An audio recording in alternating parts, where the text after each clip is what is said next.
몇 년 전에 왔을 때도 여러분 정말 많이 나오셔서 야, 새벽 집회 이렇게 많이들 나오시나 싶었는데 어제는 제가 좀 쇼크를 받았습니다. 예. 함께 왔던 우리 선임 부목사님한테 엄청 이야기 많이 했습니다. 우리는 왜 안 되냐? 제가 그러면서 또 대답을 제가 했습니다. 그게 아무나 되나? 예. 참 우리 김종원 목사님의 목회가 얼마나 섬세하게 치열하게 열정적으로 하시는지를 보면서 제가 많이 배워갑니다. 목사님들께서 여러분을 두고 그렇게 말씀하셨어요. 우리 교회 성도들은 알아서 은혜 받아줍니다. 네, 제가 보니까 제가 설교를 대충 해도 은혜를 정말 받으실 것 같고 누가 봐도 은혜를 받으실 것 같아요. 어제 설교를 제가 좀 길게 했나 봐요.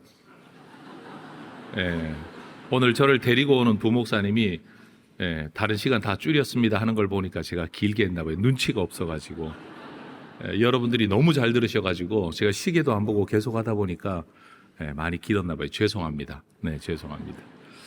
네. 저는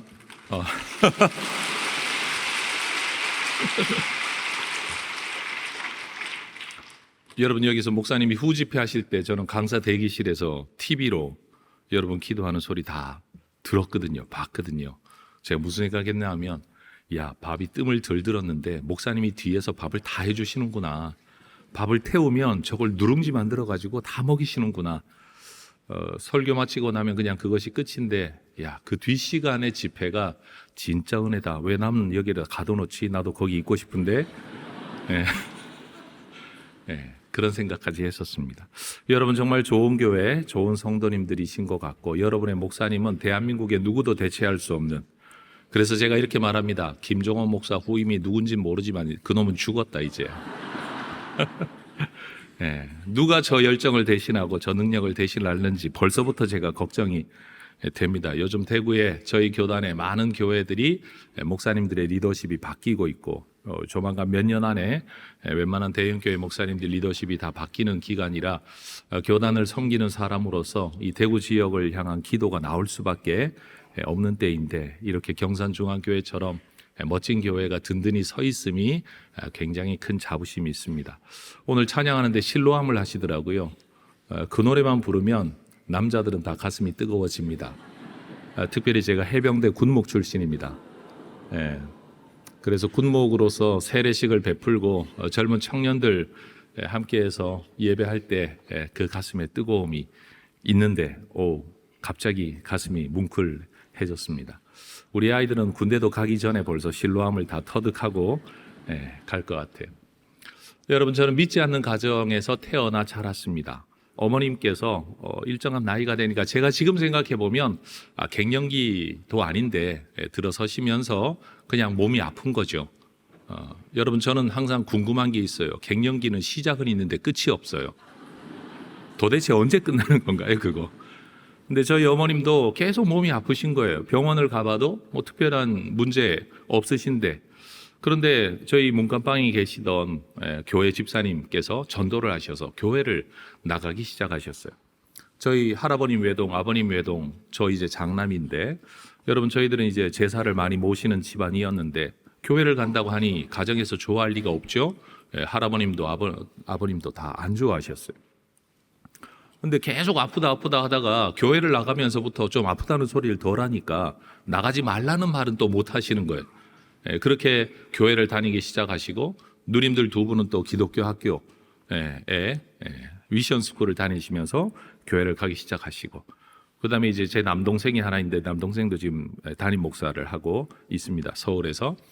그 친구도 이제 누님들 따라 나가고, 이제 집안에 교회 안 나가는 사람들은 남자들 중에 이제 족보를 잇는 할아버지, 아버지, 나만 교회를 안 나가고 나머지 모든 분들은 다 교회를 나가게 됐어요. 원래 기독교하고 아무 상관없는 집안이었는데 그렇게 한 분 한 분 교회를 나가다가 저희 큰 누님이 어느 날 저를 교회로 가보지 않을래 전도를 해서 나갔습니다. 그러니까 교회에서 예배를 드리면 항상 성경 읽으라 그러잖아요. 그래서 저는 성경 읽으라고 해서 읽었습니다. 근데 놀라운 건 성경을 읽다가 보니까 믿음이 제 가슴 속에 그냥 들어왔어요. 자, 따라하십시다. 성경만 읽어도 믿음이 생깁니다. 믿음이 생깁니다. 아니 목사님 세상에 그런 일이 어디 있습니까 하면 저를 보십시오. 저 그냥 성경 읽다가 진짜 예수 믿게 되었고요. 성경 조금 더 읽으니까 여러분 목사가 되겠다는 꿈이 저절로 생겼습니다. 아무도 목사하라는 권함이 없었는데 믿지도 않는 집안에서 교회를 나가자마자 성경 읽다가 바로 말씀 전하는 사람 돼야 되겠다 생각되어져서 저는 그 길로부터 지금까지 한 번도 다른 길 가지 않고 이 목회의 길을 걸어 들어왔습니다. 전도사도 나이 20살 때부터 여러분 전도사를 시작하고 말씀 전하는 일을 하게 된 거죠. 근데 여러분이 이렇게 예수 믿고 성경 막 읽고 목사가 되겠다는 꿈을 꾸니까 교회 생활을 대충 할 수가 없었어요. 열심히 하기 시작했어요. 제 친구, 제가 섬겼던 교회에 제 가장 친한 친구가 담임 목사님 아들이었어요. 중학교도 같은 중학교, 고등학교는 떨어졌지만 여러분 당연히 뭐 대부분의 학생회에서 담임 목사님 아들이 가장 신앙이 모범이 되고 학생회장 하는 거 당연하잖아요. 근데 중등부 때는 이 친구가 회장을 했어요. 난 그때 처음 나가서 이 친구를 만났고 이제 몇 년이 지나서 각 겨우 3년 정도가 지나서 여러분 고등부에서 학생회장을 뽑는데 제가 학생회장이 됐어요. 도대체 그 3년 동안 제가 교회를 얼마나 미친 듯이 섬겼는지 여러분 감이 오시죠? 여러분 교회 꼭대기부터 지하 어디 구석까지 여러분 제가 손 닿지 않은 곳이 없습니다. 관리 집사님하고 청소 같이 했습니다. 문 열고 닫는 것도 제가 같이 했습니다. 제 마음속에 꿈은 하나였어요. 내가 어차피 목사가 될 사람인데 교회를 알아야지. 교회를 알려면 청소부터 해야지. 누가 가르쳤는지 모르지만 제가 기특한 생각을 그렇게 했어요. 여러분 그래서 교회를 정말 내 집 드나들듯이 드나들고 예배를 드려야 되니까 고등학교를 다니는 중에도요. 땡땡이 치고 수요 예배 드리러 가고 학생 예배는 기본이고요. 학생 예배로 양이 안 차는 거예요. 9시가 학생 예배인데 7시부터 애들 후배들 특히 불러 모아가지고 야 기도하자. 이러고는 모여가지고 여러분 기도회를 하는데 이게 불온 서클이야. 7시부터 학생들이 모여가지고 뭘 한다는데 장로님 아들이 거기 있었던 거예요. 그래 어느 날 장로님께서 담당하는 전도사님께 야 7시부터 뭘 한다는데 전도사님 그거 뭐 하는 모임입니까? 애가 일찍부터 교회를 갑니다. 7시까지 가야 되니까 6시 몇 분이면 나서서 교회를 가는데 뭐 하는 거냐 그랬더니 전도사님이 모르시는 거예요. 왜냐하면 본인이 하시는 일이 아니거든. 이게 무슨 일인가 싶어서 어느 날 5층 꼭대기 방에서 여러분 우리끼리 둘러앉아서 뭐 말씀 나눔 기도 이런 거 하고 있는데 전도사님께서 문을 여시며 명호야 너 지금 뭐 하고 있냐 그러시더라고요. 당에 호출되셔가지고 엄청 혼이 나셨대요. 아이들이 자기들끼리 뭘 하는데 담당 교역자가 지도를 하지 않고 그게 뭔지도 모르고 있다고. 여러분 제가 그렇게 교회를 섬겼습니다. 그런데 그게 또 다가 아니에요. 7시에 그렇게 학생 기도 모임하면 9시에 예배를 드리잖아요.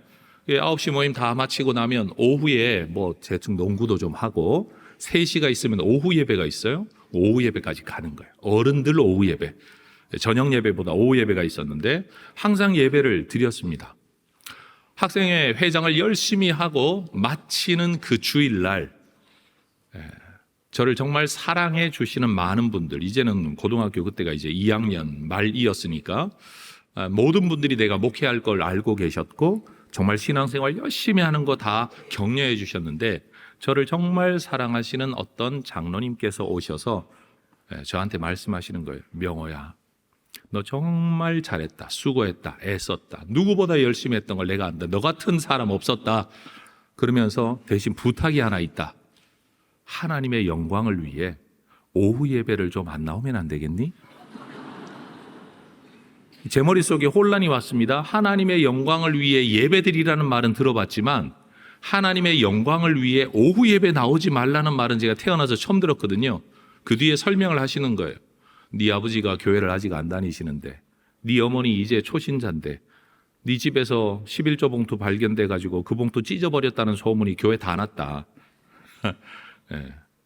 그런 아버지를 네가 전도를 하려면 너 앞으로 목사가 되고 뭘 한다고 하는데 그건 두 번째 일이고 네가 이 학생 회장 한다고 대학 떨어지면 안 되지 않겠니? 그러니 이제는 열심히 공부해서 네가 대학 잘 가는 게 아버지 전도하는 길이고 그게 하나님께 영광이 되는 길이다. 그러니 학생 예배만 드리고 제발 수요 예배 나오지 말고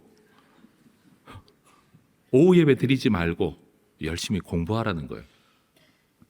그분이 저를 미워하는 분이었다면 제가 이걸 삐딱하게 생각할 수 있었을 텐데 저를 늘 격려해 주는 분이었기 때문에 그 의도와 목적을 저는 충분히 이해를 했어요. 받아들였어요. 근데 예배는 드리고 싶더라고요. 제 생각에 내가 지금 집에 간다고 공부할 것도 아니고 주일 예배 마치고 도서관을 간다고 뭐 공부가 될 것 같지도 않아요. 제가 뭐 그렇게 공부를 좋아하지 않았거든요.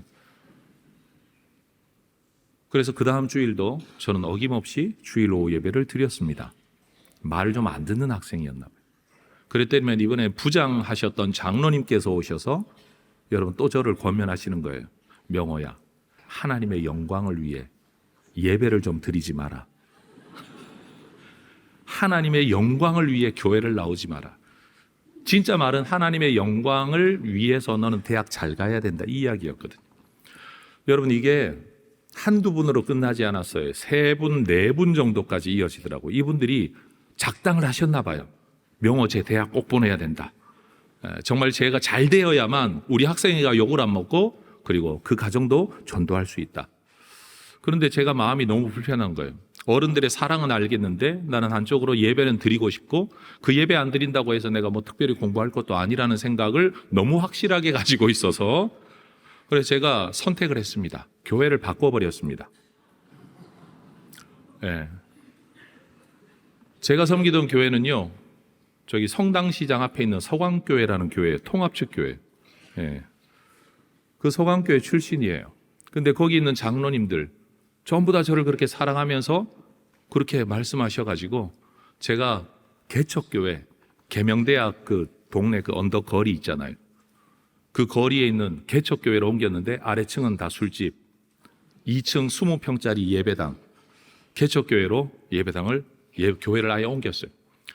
나중에 담임 목사님께서 이 이야기를 들으시고 저를 부르시더라고요. 여러분, 담임 목사님이 고등학교 2학년 학생, 이제 3학년 올라가는 학생, 여러분 부르는 거 이거 쉬운 일 아니잖아요. 그 교회도 무슨 작은 교회는 아니었으니까. 그러니까 친구, 내 아들의 친구니까 또 목회자 된다고 하니까 불러주신 거예요. 그리고 권면하시는 거예요. 명호야, 네가 예배드리고 싶으면 언제든지 나와도 된다. 너 어차피 목사 될 거 내가 알고 있다. 근데 제가 당돌하게 그렇게 대답을 했어요. 목사님 감사합니다. 근데 목사님은 허락하시는데 다른 분들은 저한테 계속 눈치 줄 겁니다. 그래서 이미 교회를 옮겼습니다. 남자가 한번 뜻을 정하면. 그래서 감사합니다라고 인사하고요. 그냥 교회 다시 안 갔어요. 진짜 개척교회를 섬겼어요. 그 개척교회를 어떻게 섬겼느냐 하면 고등학교 3학년이면 여러분 저희들 또래는 방학이 되면 방학 없잖아요. 보충 수업이라는 이름으로 학교 다 불려 나가잖아요. 여러분 제가 담임 선생님께 부탁드렸습니다. 제가 학생회장이라 그랬잖아요. 예. 담임 선생님께 반에선 또 실장이었어요. 선생님, 저 혼자 공부하겠습니다. 그랬더니 이 선생님이 또 대단한 분이야. 그래라. 그래서 여러분 저는 공부한다는 핑계를 대고 주일학교 성경학교 교사했습니다. 고등학교 3학년 여름방학 때 학생의 수련회 전부 다 기획해서 진행하고 주일학교 교사하면서 성경학교 교사 다 하고. 여러분 제가 고등학교 3학년 때 제 성적이 저희들은 매달 모의고사라는 걸 봤는데 전국 단위 모의고사. 그래서 이제 성적 대충 알면 대학 어디쯤 진행할 수 있는지 매달 보거든요. 여러분 제가 처음부터 끝까지 성적이 오른 적이 한 번도 없습니다. 우리 학생들 꼭 기억하세요. 학생들 지금 눈 뜨고 제대로 들으세요. 내가 하나님 일 열심히 하면 공부 잘하게 해주시겠지? 그런 일 없습니다. 공부는 공부해야 늡니다. 예. 교회 와서 열심히 하면 다이어트가 되겠지? 여러분 그런 일 없습니다. 운동하고 안 먹어야 다이어트가 되는 겁니다. 우리 하나님은 심는 대로 거두게 하시는 법칙의 하나님이신 줄 믿습니다. 예. 그러니까 내가 하나님이 열심히 하면 하나님이 내 아들 키워주시겠지? 아니요. 여러분이 하실 일은 여러분이 하셔야 됩니다. 크긴 커요. 크긴 크는데 제대로 못 커요. 예. 책임은 지실 겁니다. 그런데 여러분하고의 관계는 안 좋아질 거예요. 그러니 여러분이 잘 키우셔야 돼요. 근데 여기서 중요한 것 한 가지. 여러분 고등학교 3학년 1년 내내 그 모의고사를 볼 때, 뭐 학교 시험도 마찬가지지만 모의고사를 볼 때 제 책상 아래에는요 그 모든 시험의 답안지가 있었습니다. 모의고사를 마치고 나면 전교생 반장들에게 이 답안지를 분출하고 그리고 나누는 책임을 제가 지고 있었거든요. 제가 마음만 먹으면요, 답안지 들고 모의고사 잘 볼 수 있어요. 근데 제 마음속에 두 가지. 첫 번째, 내가 목사 될 사람 알기 때문에 선생님이 맡기셨는데 내가 그럴 수 없다. 두 번째, 답안지 보고 시험 쓴다고 해서 내가 대학 학력 고사 볼 때도 그렇게 할 수는 없잖아요. 그러니까 이거는 잘 봐야 아무 의미가 없는 것. 근데 우리 반 학생들 모두가 그걸 알고 있어요. 명호, 쟤는 목사 될 사람인데 지금 저 아이의 책상 속에는 이 시험의 모든 답안지가 있다는 걸 알고 있는데 쟤는 시험 볼 때마다 성적이 떨어져.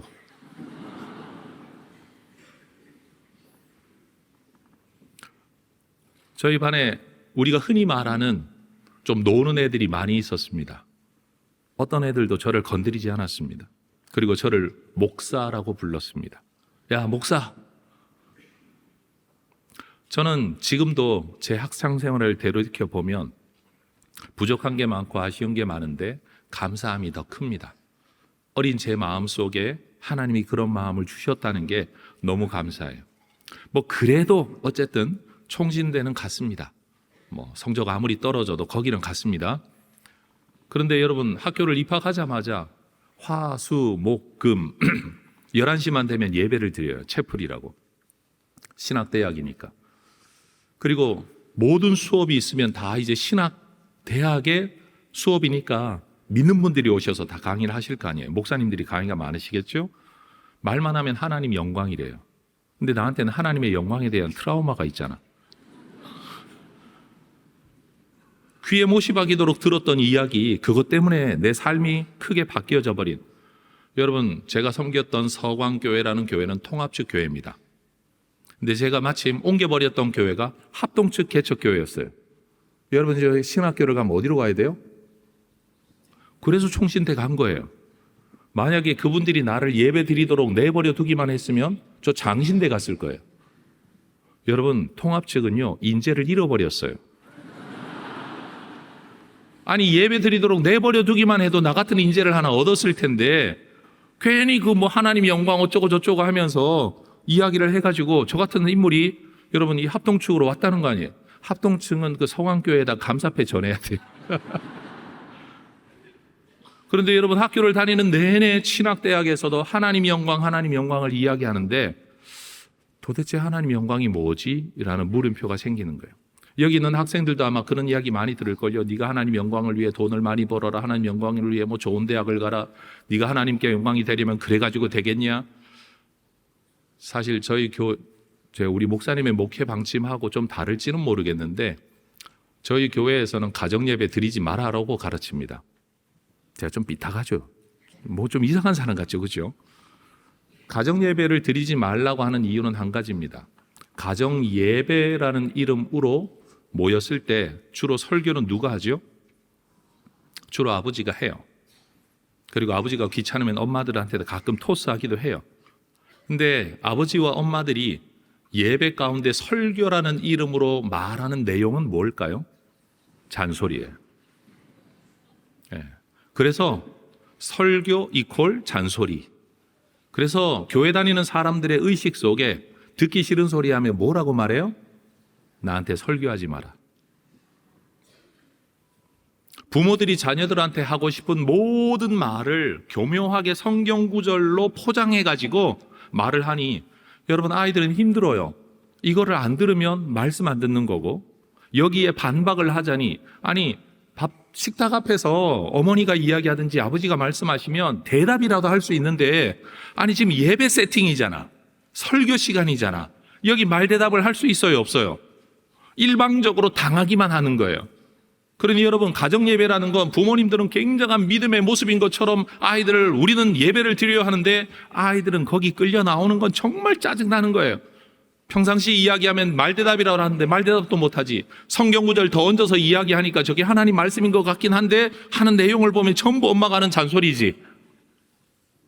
그래서 결국 아이들의 마음속에 예배라는 것은 특히 설교라는 것은 자기가 하고 싶은 말을 성경 구절에 얹어가지고 하는 시간이로구나 라는 생각을 아이들이 어려서부터 가지는 거예요.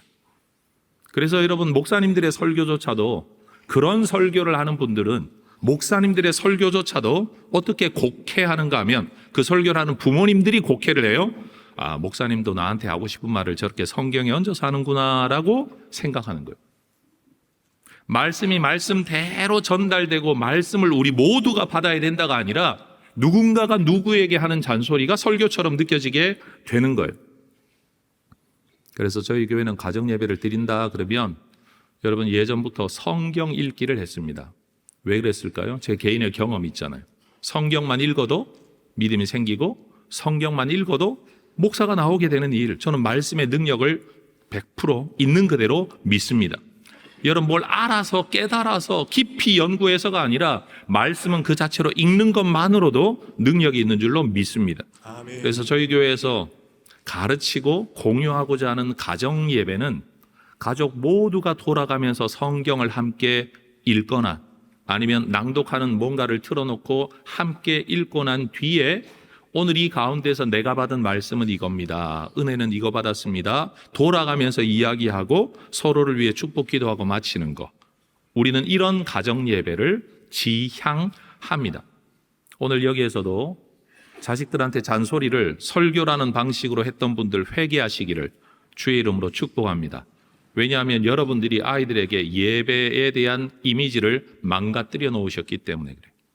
이것처럼 우리는 하나님의 영광이라는 말을 포장해서 온갖 인간이 원하는 것들을 주장합니다.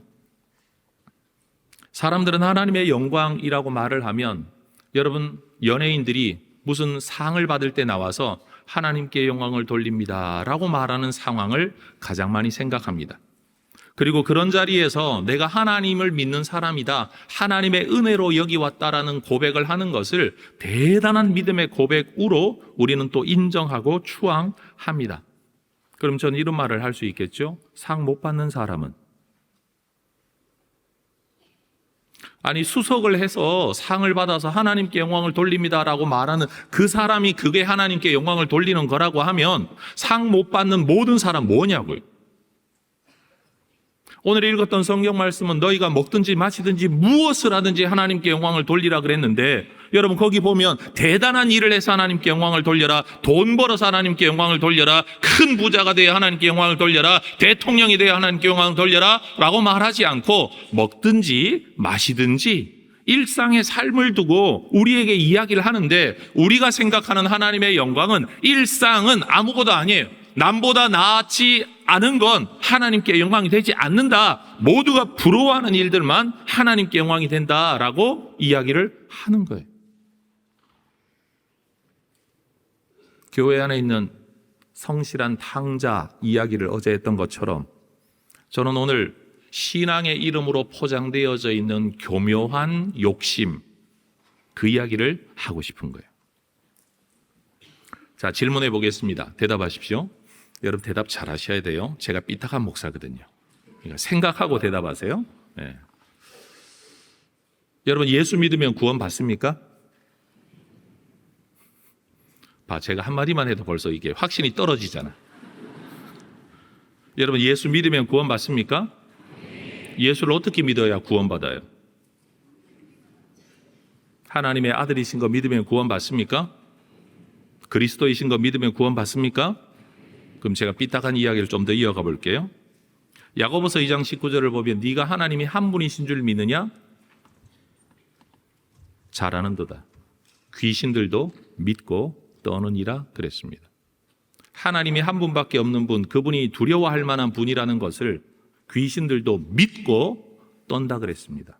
더 나아가 예수님이 이 땅에 계실 때 예수님이 그리스도 하나님의 아들이라는 것을 분명하게 사람들이 알지도 못할 때에 귀신들이 예수님을 먼저 알았습니다.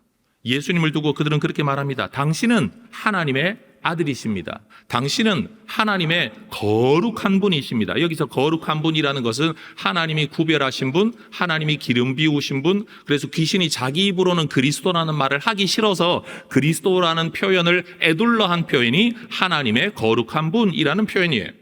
그럼 여러분 귀신들도 예수님이 하나님의 아들인 줄 알고 그리스도인 줄 알았습니다. 확실하게 믿었습니다. 그럼 귀신도 구원받나요? 예수가 하나님의 아들이며 하나님이 보내신 구세주 그리스도라는 것을 알고 믿으면 구원받습니다 라고 우리가 교회에서 가르치는데 성경이 그대로 말하고 있다니까요. 하나님이 한 분인 것도 그들이 믿고 있고 예수가 하나님의 아들인 것도 그가 그리스도 있는 것도 귀신들이 믿고 고백하고 있잖아요. 그럼 귀신도 구원받아야 되나요? 뭔가 복잡해졌죠? 성경 그 자체로 보면 이때 귀신들이 예수님에게 했던 말이 하나가 있습니다. 마가복음 1장 24절에 따라하십시다. 나사렛 예수여, 나사렛 예수여, 우리가 당신과 무슨 상관이 있나이까? 무슨 상관이 있나이까? 이게 키워드예요. 무슨 상관이 있나이까? 상관이 있다는 말이 없다는 말이에요. 관계가 있다는 말이 없다는 말이에요. 상관, 너와 나의 관계가 있다는 말입니까? 없다는 말입니까? 없다. 알기는 하지만 당신의 존재가 누구인지를 내가 분명히 알고 당신이 그런 분이라는 걸 내가 믿기는 하지만 그런 당신과 나는 관계가 있다 없다? 없다. 귀신이 직접 스스로 하는 말이 관계가 없다. 그럼 여러분, 우리의 믿음의 고백은 뭡니까? 당신이 하나님의 그리스도인 줄, 당신이 하나님의 아들인 줄이라고 귀신은 말하지만 우리는 어떻게 믿느냐?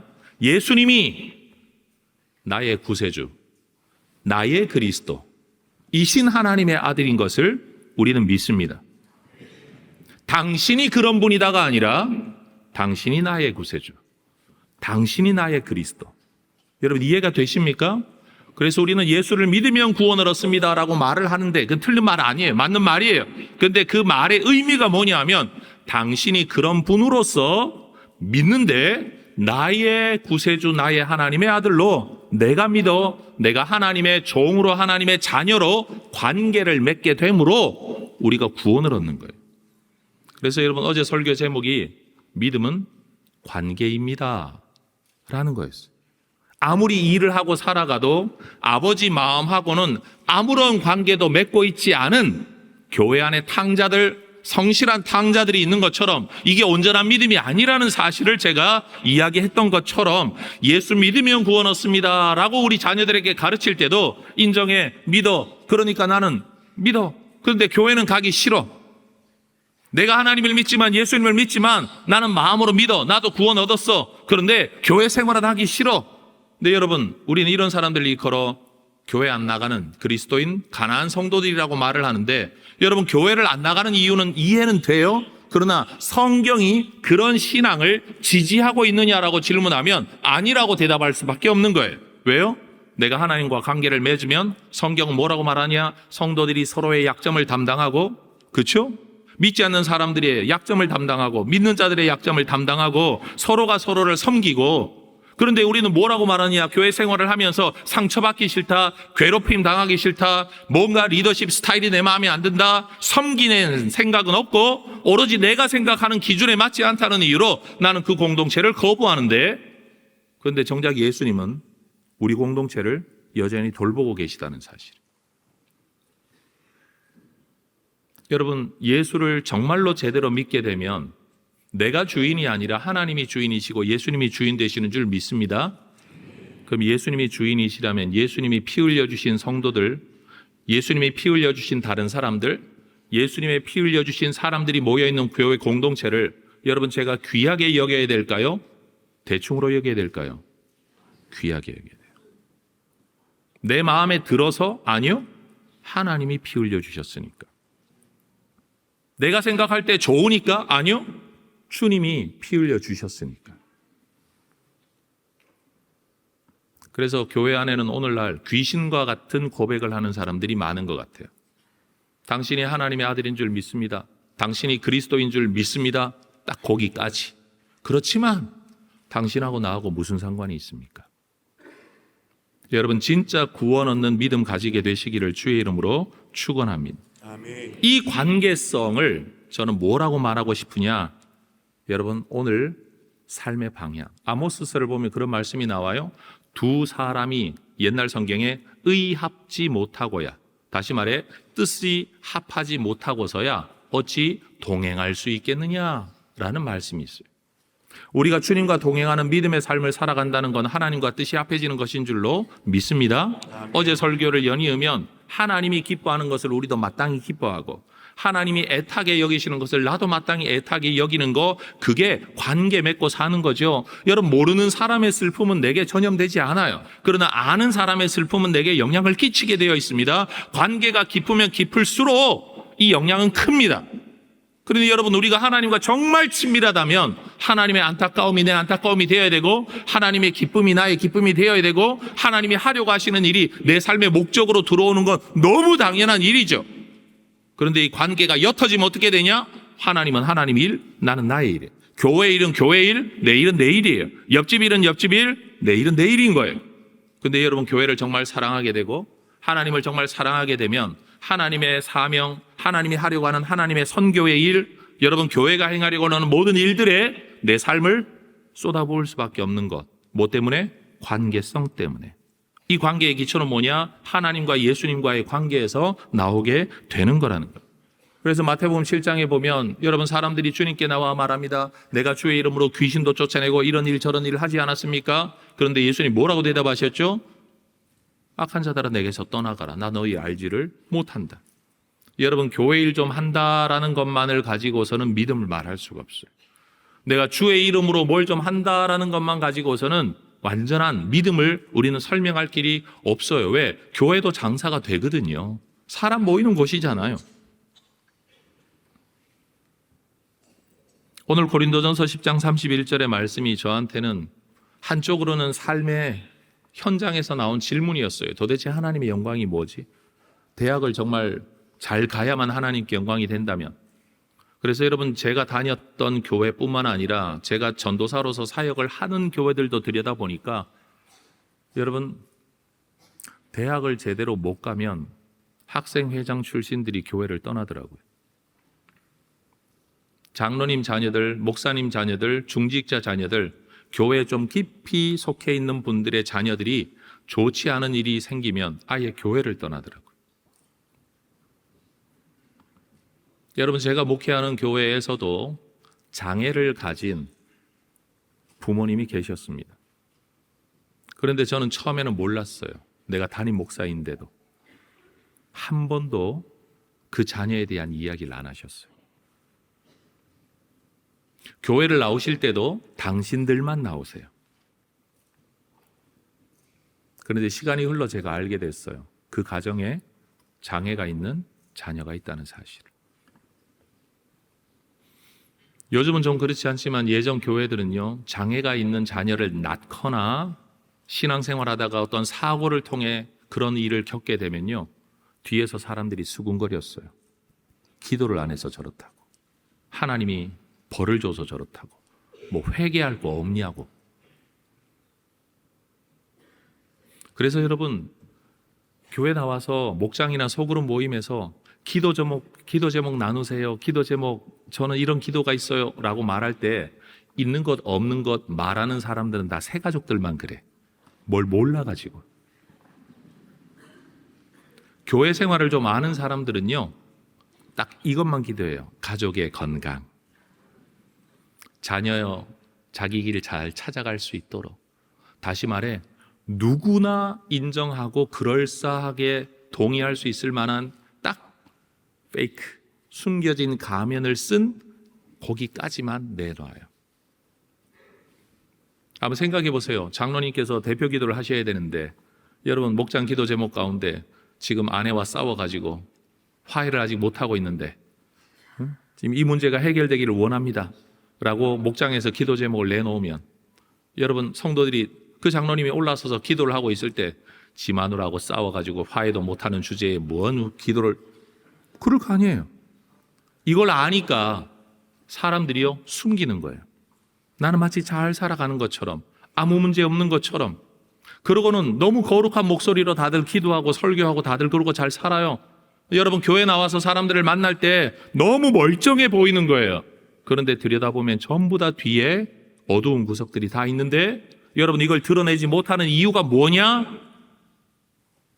자기의 체면과 부끄러움도 있지만 잘못 배운 것 하나, 그게 뭐냐? 어두운 건 하나님께 영광이 되지 않는다는 거예요. 좋지 않은 일은 하나님께 영광이 되지 않는다는 이상한 이야기. 그래서 교회에서 와서 간증을 하면, 여러분 간증 집회 저희 교회는 잘 안 하는데 간증을 할 때마다 저는 열을 받아요. 그렇잖아요. 저 사람한테는 저렇게 응답하셨다는데 그럼 나는 뭐야? 뭐 이런 거. 여러분 오늘 설교를 지금 잘 듣고 계신 건가요? 아니면 너무 심각하게 듣고 계신 건가요? 아니면 주무시고 계신 건가요? 새벽에 이 설교하기 너무 진지한 주제인가요? 교회에서는 잘된 사람 뭐 이렇게 했더니만 뭐가 되었습니다. 특세 나왔더니만 그런데도 이번에 성적 너무 잘 나왔습니다. 하나님께 영광을 돌립니다. 근데 특세 나와서 졸아가지고 보나마나 애들 오늘 수업식 가면 전부 졸고 있을 텐데, 여러분 졸아가지고 공부 못하고 시험 제대로 못 보는 건 너무나도 정상적인데, 내가 이 자리에 있다는 자체가 하나님의 영광입니다는 생각보다는 특세 나왔더니 뭐가 되었더라, 그 된 사람만 하나님께 영광을 자꾸 올려드리잖아요. 그러니까 그러지 못한 사람들은 전부 다 나는 하나님께 영광이 안 되는 것처럼 여긴단 말이에요. 특세 나왔더니 뭐 직장이 열렸습니다. 특세 나왔더니 사업이 뭐 계약이 체결되었습니다. 하나님께 영광을 돌립니다. 전부 다 이런 일만 하나님께 영광이라고 이야기를 하니까 난 특세 나와도 아무 일 없던데? 아니 특세 나오고 집에 가는 길에 나는 접촉사고 났는데? 난 뭐야 도대체?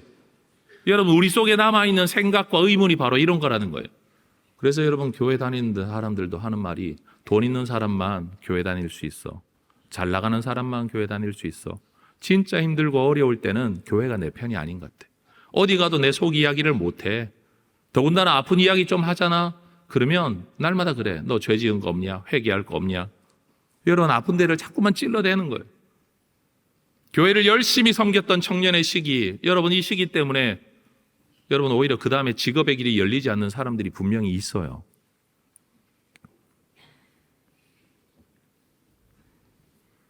하나님의 영광을 위해 해라 라는 말이 가지고 있는 이 무거운 의미가 도대체 무엇이냐라는 거예요. 영광이라는 단어는요, 단어 자체로는 무게라는 의미가 가장 커요. 따라하십시다. 영광은 무게입니다. 무게입니다. 존재하는 모든 물질에는 질량이 존재한다라는 과학적 법칙하고 똑같은 거예요. 여러분 존재하는 모든 것은 그 자체에 무게가 있다. 다시 말해 존재감이 있다. 존재 가치가 있다. 이게 영광이라는 단어의 핵심이에요. 그러니까 우리 하나님도 하나님이 존재하시니까, 물질은 아니지만 존재하시니까 존재하는 자체로의 가치가 있어요. 이건 내가 인정을 하든 인정하지 않든 그 자체의 가치예요. 여러분이 저를 존중하지 않아도 저는 저희 교회의 담임 목사이고 우리 교인들께 사랑받고요. 여러분이 저를 아무리 떠받든다고 해도 교회에서 우리의 제 가치가 달라지진 않아요. 저는 존재하는 자체로의 정명호예요. 여러분도 마찬가지예요. 그 영광은 누구도 침범할 수가 없는 것이고 고유한 것이에요. 그런데 인정하는 게 있죠. 인정. 내가 얼마나 더 많은 가치를 부여하느냐. 우리가 하나님의 영광을 위해 살라라고 말을 할 때는요, 여러분 우리가 뭔가를 하면 하나님이 더 높아지시고 뭔가를 안 하면 하나님이 낮아지시고 하나님께 영광을 올려드립니다 해야 하나님이 좀 더 높아지시고, 우리가 그런 걸 안 하면 하나님이 자꾸만 이렇게 낮아지시는 건가? 그거 아니라는 거죠. 제가 제일 싫어하는 게 찬양 인도자들이 찬양하면서 우리 박수로 하나님께 영광을 올려드리십시다. 여기 인도자도 분명히 하실 거예요. 왜냐하면 전 세계의 모든 찬양 인도자들이 그 멘트를 다 쓰거든요. 그러면 저는 앉아서 이런 생각하는 거예요. 박수로 하나님께 영광을 올려드린다. 여러분 박수 쳤다 칩시다. 누군가는 안 쳤어요. 그러면 하나님이 더 높아지시나요? 우리가 박수를 안 치면 낮아지시나요? 그런 거 아니죠. 여러분 우리는 뭔가 하나님의 영광이라는 표현을 제가 어려서부터 들었던 정말 큰 질문의 고민처럼 우리는 너무 잘 쓰고는 있는데 너무 불분명해요. 그래서 저는 신학하는 내내 하나님의 영광이 도대체 무엇인가를 엄청 고민했습니다. 너무 많이 고민했어요. 근데 똑 부러지게 대답해주는 교수님들이 없으시더라고요. 너무 추상적이야. 너무 학문적이야. 내 가슴에 그냥 확 와닿질 않더라고요. 근데 어느 날 성경을 읽다가 제 마음속에 들어온 성경이 하나 있어요. 요한복음 5장 41절에 이런 구절이 있습니다. 여러분 그냥 저를 보고 따라해 보십시오. 나는 사람에게서 영광을 취하지 아니하노라. 영광을 취하지 아니하노라. 취한다는 말은 영어로 receive라는 단어예요. 받다라는 말이에요. 아니 예수님 말씀하시기를 나는 사람에게서 영광을 안 받아. 그런데 우리는 뭐라고 계속 이야기하죠? 하나님께 영광을 드려야 된대. 우리는 하나님께 영광을 드려야 된다. 영어로 말하면 give잖아요. give. 드린다. 준다. 근데 하나님, 예수님 뭐라고 말씀하시냐? 난 사람에게 영광을 receive하지 않아. 받아들이지 않아. 아니, 우리는 준다는데 예수님은 안 받겠대요. 여러분, 안 받겠다는 영광을 우리가 자꾸 드리면 예수님이 받으실까요? 안 받으실까요? 안 받으신다니까요. 그러면 이때 예수님이 말씀하셨던 영광이 도대체 뭐냐라는 거예요. 너희들이 생각하는 세상에 있는 잘 나가는 거, 돈 좀 번 거, 유명한 거, 성취한 거, 야, 그게 나한테 도대체 무슨 소용이 있겠냐. 너희가 생각하는 영광과 내가 생각하는 영광이 너무 다르다는 말씀을 하시는 거예요. 여러분, 이 요한복음의 말씀, 도대체 나는 하나님께 영광을 돌려야 된다 그러고, 어려서부터 나는 하나님께 영광을 돌려라, 대학 잘 가서 돈 잘 벌어서 날마다 이야기를 들었는데, 정작 예수님은 나는 사람에게서 영광을 받지 않아 라고 말씀하시는 이 모순을 뭐로 설명을 할 거냐는 거예요. 이 고민이 또 상당한 시간이 흐르고 났을 때 또 다른 성경 구절이 제 눈에 띄었어요. 출애굽기 40장 34절 이하에 보면 이런 구절이 있어요. 구름이 회막에 덮이고 여호와의 영광이 성막에 충만하며 모세가 회막에 들어갈 수 없었으니, 이런 구름이 회막 위에 덮이고 여호와의 영광이 성막에 충만함이었다. 우리가 말하는 하나님의 영광이 아니라 성경이 그 자체로 이게 바로 하나님의 영광의 충만함이야 라고 말하고 있는 성경 구절을 눈에 발견하게 된 거예요. 근데 이 사건이 한 번으로 끝나지 않아요. 또 한 번의 사건이 열왕기상 8장 솔로몬이 성전을 봉헌할 때 있었던데, 제사장이 성소에서 나올 때 구름이 여호와의 성전에 가득하며 제사장이 그 구름으로 말미암아 능히 서서 섬기지 못하였으니 이는 여호와의 영광이 여호와의 성전에 가득함이었더라. 따라하십시다. 여호와의 영광에 충만함. 가득함은 충만함이잖아요. 여호와의 영광의 충만함. 성경이 그 자체로 이것이 하나님의 영광이 충만함이다 라고 말하는 상황이 두 번 있었다는 거예요. 첫 번째, 모세 회막, 텐트. 회막은 미팅 텐트예요. 만나는 천막이란 뜻이에요. 그곳에서. 또 한 번 솔로몬의 성전에서. 어느 정도였느냐? 능히 서서 사람이 걸어 다닐 수 없을 만큼. 어떤 형태로? 구름이 자욱한 형태로. 요한복음 1장 14절에 보면 이런 말씀이 나와요. 말씀이 육신이 되어 우리 가운데 거하심에 우리가 그 영광을 보니 아버지의 독생자의 영광이요 은혜와 진리가 충만하더라. 여러분, 눈에 보이지 않는 하나님이 눈에 보이는 형태로, 천상의 하나님이, 우리가 모르는 천상이 그냥 하늘을 말하는 게 아니고 하나님의 영역에 계신 하나님이 사람이 살아가는 이 지상의 어떤 형태로, 비가시적인 하나님이 가시적인 형태로 자신을 나타내신 상태. 그래서 하나님의 영광은요, 이게 핵심 개념입니다. 하나님의 영광은 내가 하나님께 드리는 게 아니고요, 하나님께서 우리 가운데 당신을 나타내시는 게 하나님의 영광이에요.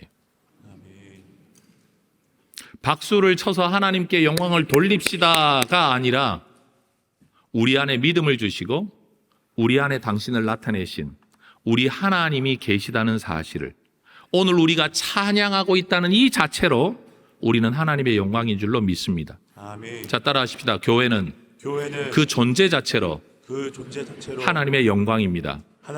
왜 이렇게 말할 수 있나요? 하나님이 당신을 나타내지 않았다면, 우리에게 믿음을 주지 않았다면 예수 믿는 사람들은 존재할 수가 없어요. 만들어질 수가 없는 거예요. 그러니 누군가가 하나님을 믿고 섬긴다는 자체, 교회 공동체의 존재는 그 자체로 이미 하나님의 영광이에요.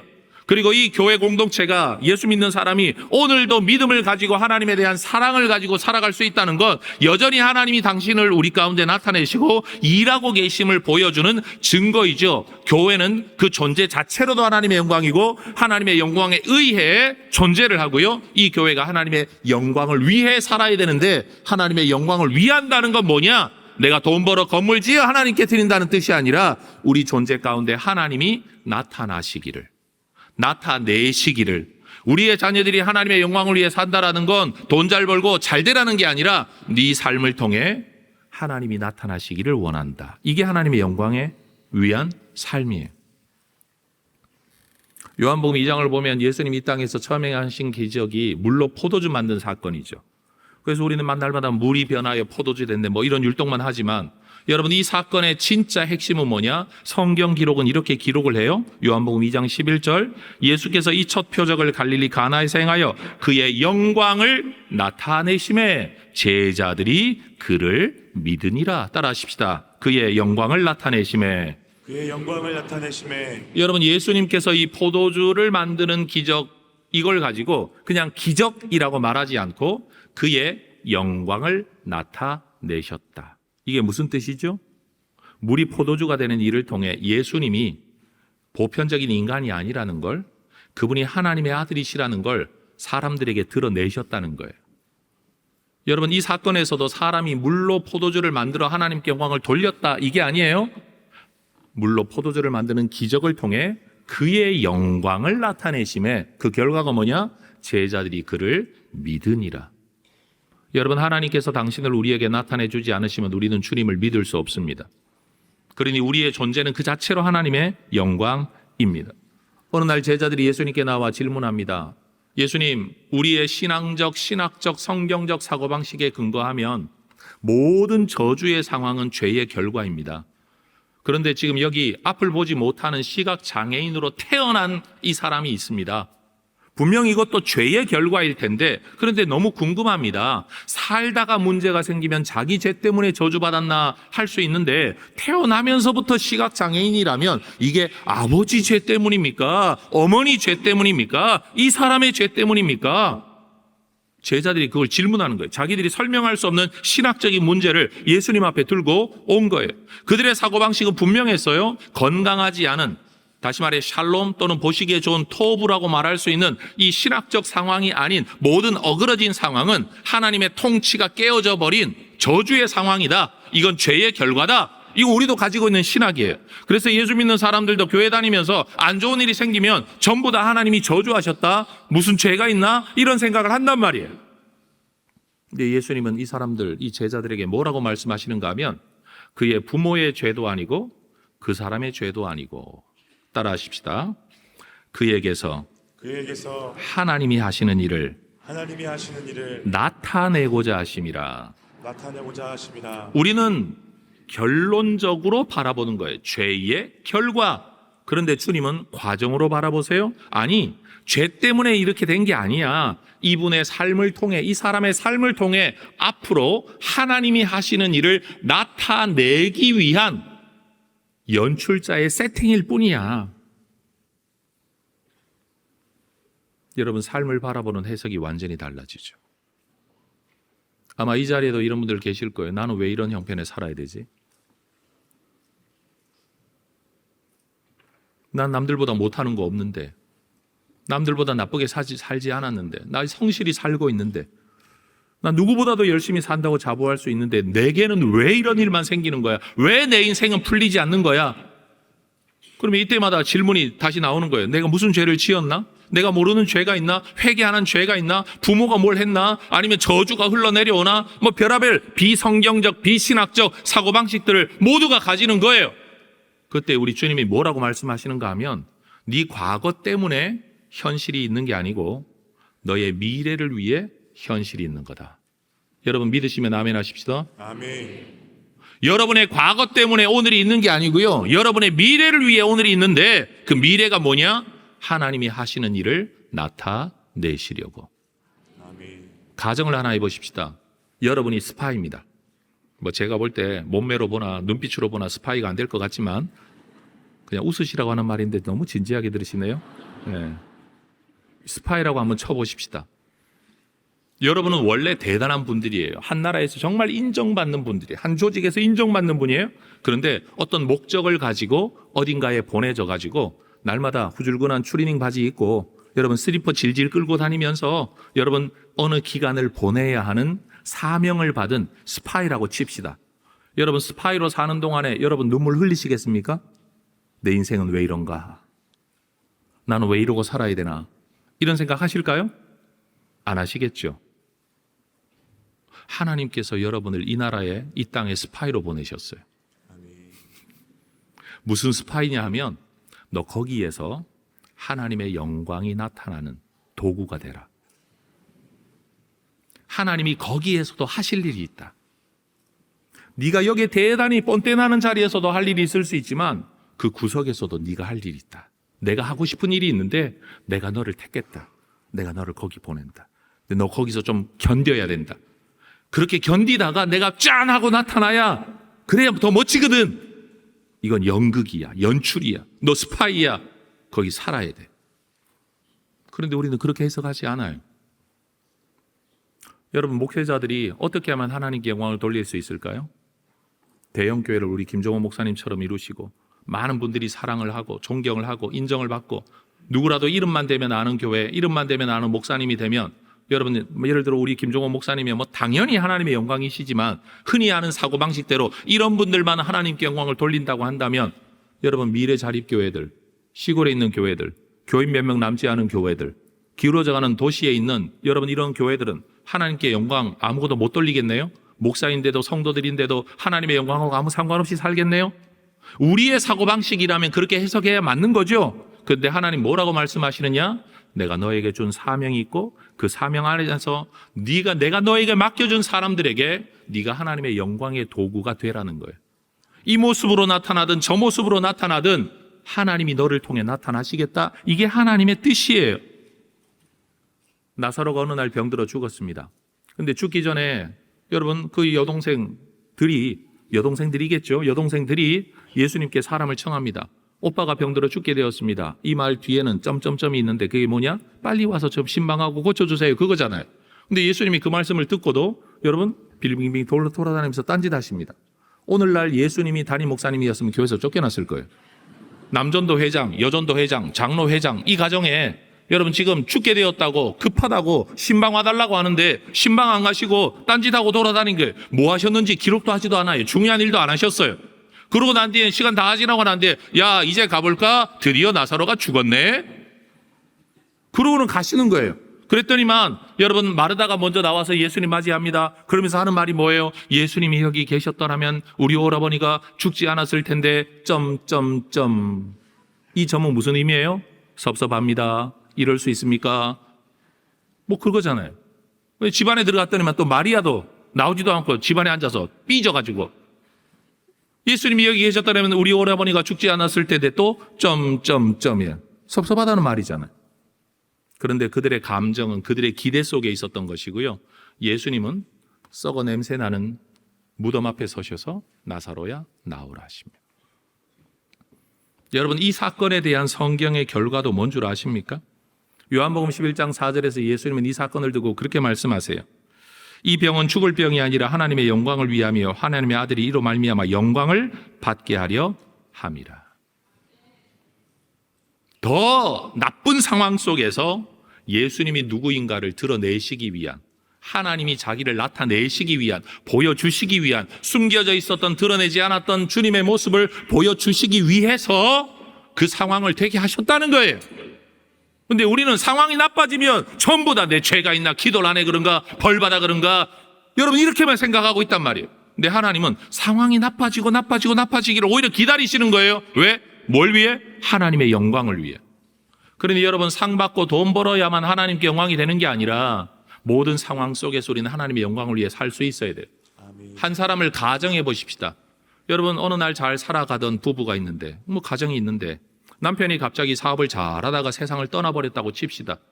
여러분 홀로 남았는데 사업에 부채도 있고 해가지고 완전히 세상 말로 쫄딱 망해가지고 애들도 데리고 살 수도 없어서 뿔뿔이 흩어졌다고 칩시다. 그리고 사모님 받고 좋은 고급차 타고 다니던 그런 사모님이 말 그대로 시장거리에 앉아가지고 난전에 앉아서 여러분 나물이라도 파는, 그거라도 해야만 먹어 살 수 있는 그런 상황이 되었다고 칩시다. 그러면 주변 사람들은 전부 다 이 잘하는 거 있잖아요. 전부 다 쯧쯧쯧 혀를 차면서 나 같으면 혀 깨물고 죽겠다, 나 같으면 죽어버리겠다, 저러고 어떻게 사냐. 여러분 아마 다른 사람을 동정한다라는 게 그런 아픈 말들로 표현되어질 겁니다. 그런데 다른 사람들은 모두가 그렇게 걱정하고 염려하고 오히려 측은히 여기는데, 오히려 이 한 분은 여러분 경산중앙교회 특세도 나와 기도하고 하나님의 은혜를 붙들고 주님이 무슨 목적이 있는지 모르지만 하나님, 난 하나님 사랑합니다, 예수님이 내 남편입니다, 그 살아내면서 여러분 시장판에 앉아가지고 내가 죽어야지, 내가 무슨 죄를 저질러서가 아니라 찬송을 부르며 오는 사람을 웃음으로 대하며 여러분 나 교회 가는데 특세 한번 같이 가볼래요? 이야기하면서 살아가는 분이 있다고 칩시다. 혹시 또 진짜 이런 분이 계시면 안 되는데 저는 좀 지어낸 이야기예요. 여러분 이분은요 정말로 절망적인 그 상황 속에서도 주님이 계심을 드러내는 하나님의 영광의 사람인 줄로 믿습니다. 아멘. 나 같으면 죽겠다고 말하는 상황을 그는 살아내는 힘이 무엇 때문인가요? 믿음 때문이죠. 예수님 때문이죠. 신앙 때문이죠. 여러분 그게 하나님의 영광을 위한 삶이라고요. 돈 잘 벌어서 사장님 되는 게 하나님의 영광이 아니고 그 상황에서 그렇게 사는 게 하나님의 영광이라. 제가 제 이야기를 잠깐 했었죠. 저는 시험지, 답안지를 다 두고서도 성적 계속 떨어졌던 사람. 저는 이런 의미도 몰랐지만 지금 돌이켜 생각하면 제가 한 가지 확실한 건요. 제 친구들 특히 교회도 다니지도 않고 다른 친구들 돈 뺐던 친구들이 제게 했던 말이 하나 있어요. 너는 진짜 예수쟁이다 그랬어요. 너는 진짜 예수쟁이고 너 같은 애는 목사 돼도 된다라고 인정받았어요. 저는 그게 하나님의 영광인 줄로 믿습니다. 어떻게 해서든지 성적 올리는 게 하나님의 영광 아니고 내가 성적이 떨어지는 한이 있더라도 하나님 앞에서 나는 그러지 않아. 그럴 수 없어. 믿음을 지키며 사는 거. 이게 하나님의 영광이라는 말이에요. 수단 방법 가리지 않고 돈 벌고 성적 올고 남 짓밟고 올라서서 잘 되는 것. 그러고는 하나님께 영광을 돌립니다. 얼마나 가증스럽습니까? 그와 함께 살았던 모든 사람들이 다 상처받았는데 하나님 살아계시다는 걸 느끼는 게 아니라 예수쟁이들의 저 교묘함과 저 간사함을 모두가 보았는데 거기서 하나님을 한 번도 본 적이 없는데 하나님이 살아계시다는 걸 느낀 적이 없는데 자기 혼자 하나님께 영광을 돌립니다 라고 말하면 하나님이 전 진짜로 영광을 받으시겠냐는 거예요.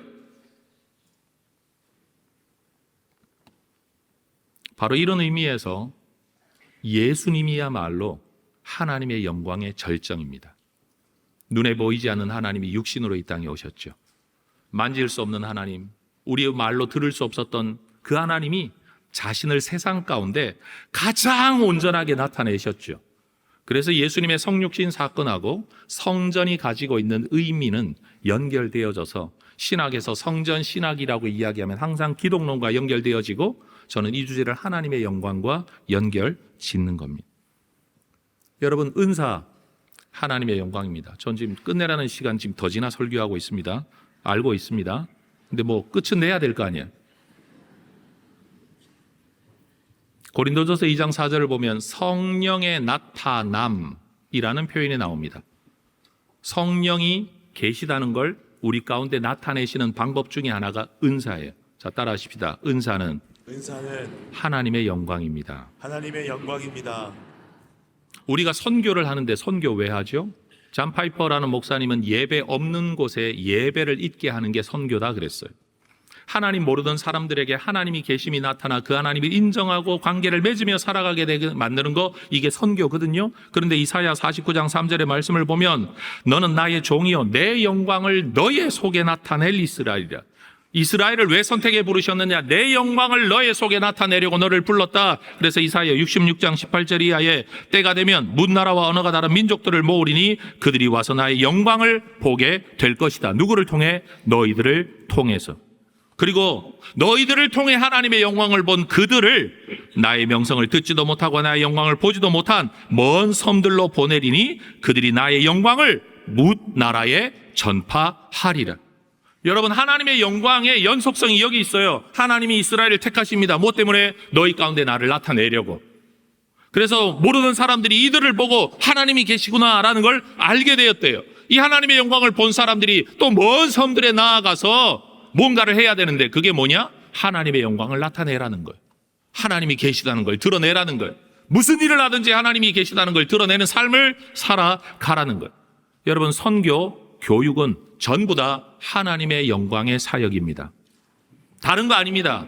교육 왜 하냐? 우리의 다음 세대들에게 하나님의 영광이 나타나기를 기대함으로 말씀을 가르치고 문화와 활동을 가르치는 겁니다. 근데 영광은 누가 나타내냐? 우리가 나타내는 게 아니라 하나님이 나타내셔요. 그래서 교회 교육을 우리가 할 수는 있지만 믿음은 하나님만이 그들에게 주시는 거예요. 그 영광을 본 자들이 또 그 다음 세대 꼬도트고 그 다음 세대, 여러분 이건 세대이죠. 지역으로 따지면 하나님의 영광을 본 사람들이 내 옆에 살아가는 사람 누군가에게 또 하나님의 영광을 드러내므로 그도 하나님의 영광을 보게 되고 그가 또 다시 하나님의 영광을 드러내는 사람으로 살아가게 되는 것. 말씀 이제 맺겠습니다. 너희가 먹든지 마시든지 무엇을 하든지 하나님의 영광을 위하여 하라. 바로 이 의미가 담겨 있는 겁니다. 여러분 오늘 하루를 살 때 피곤하실 겁니다. 힘드실 겁니다. 뜻대로 되지 않으실 겁니다. 뜻대로 되는 것만이 하나님의 영광 아닙니다. 뜻대로 되지 않는 상황 속에서도 하나님이 계시다는 것이, 내가 하나님 믿는 사람이라는 것이 드러나게 될 때 하나님이 어떤 모습으로 당신을 나타내실지 우리는 아무도 알지 못합니다. 그러나 우리는 그것을 꿈꿉니다. 하나님의 영광. 제가 왜 설교할까요? 하나님의 영광을 위해서요. 하나님의 영광 위에 예배드리지 마라, 오지 마라 들었던 제가 지금은 하나님의 영광을 위해 설교합니다. 이 설교를 통해 제가 하고자 하는 게 뭡니까? 하나님이 어떤 뜻을 가지고 계시고 성경이 무엇을 말하고 있고 예수님이 어떤 분이고 하나님이 어떤 분인가를 내 설교를 통해 사람들에게 드러내기를 우리 하나님이 원하시는 그 뜻을 받들어 내가 오늘 살아가고 있으니 저는 하나님의 영광을 위해 살아가고 있는 겁니다. 가정에선 제가 어떻게 살까요? 설교자가 설교하지 않으면 하나님의 영광 위에 살지 않는 건가요? 저는 우리 자녀들이 하나님 믿는 사람의 삶이 뭔가를 아버지의 삶을 통해 볼 수 있으면 아버지도 고민하는구나, 걱정하는구나, 그럴 때 기도하는구나, 아버지도 뜻대로 안 되는 게 있구나, 그런데 기도했더니 뭔가 길이 열리는 게 있구나, 하나님 정말 살아계시구나, 하나님이 우리 아버지와 함께 하시는구나, 우리 아이들이 이것을 보게 되는 것, 저는 그게 하나님의 영광이라고 믿습니다. 여러분 어디에 있든지 이 하나님의 영광 위에 살아가실 수 있기를 축복합니다. 특별히 마지막으로 축복하고 싶은 게 있습니다. 오늘 병 가운데, 문제 가운데 계신 분들, 하나님이 어떻게 일하실지 알지는 못하겠지만 오늘 하나님이 여러분의 문제와 질병 가운데 하나님의 영광을 나타내시기를 축복합니다. 하나님의 살아계심, 하나님의 능력이 여러분에게 나타나게 된다면 그게 하나님의 영광이라는 거예요. 나아서 하나님께 영광 돌리겠다는 게 아니라 문제 가운데 하나님이 계심, 하나님이 나를 사랑하심을 나타내 주시는 그 자체가 하나님의 영광이다.